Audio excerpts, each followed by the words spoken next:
I raised my crossbow and aimed at the traveler outside, because I recognized him immediately. He was a spirit in disguise. My mother had warned me countless times that the outside world had already fallen, and everyone had become evil spirits. Even though the man desperately insisted he meant no harm, I was convinced it was all part of their deception. So, I pulled the trigger without hesitation. The man was badly wounded and staggered away in an attempt to escape. Before long, he collapsed from blood loss. My younger brother Peter quickly followed him and brought back his backpack. When we opened it at home, it was packed with canned food. Starving, Peter immediately opened a can and devoured it. He said it was the best thing he'd ever tasted and eagerly wanted me to try some too. But I was certain it was another trap. No matter what, I refused to touch it. But late that night, hunger finally got the better of me. After Peter fell asleep, I secretly ate some of the food. Once my stomach was full, I began searching through the dead man's belongings. That's when I discovered the man seemed to have a daughter. For the first time, I began to doubt myself. Maybe Peter had been right all along. Troubled by the thought, I sat in the rocking chair, examining a flashlight I'd never seen before. Suddenly,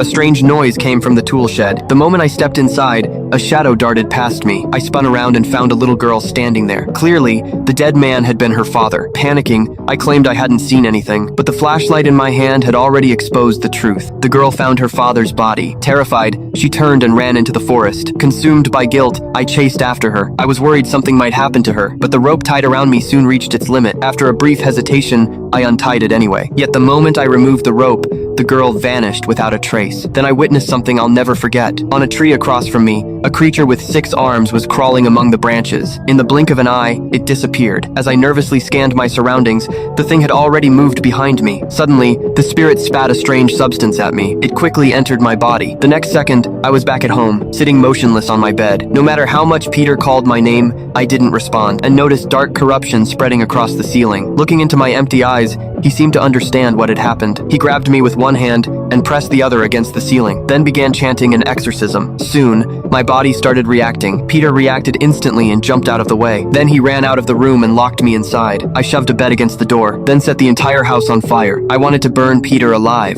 Forced to escape, Peter climbed onto the roof through a window. While I stood in the distance, watching everything coldly, with nowhere left to run, Peter eventually retreated back inside.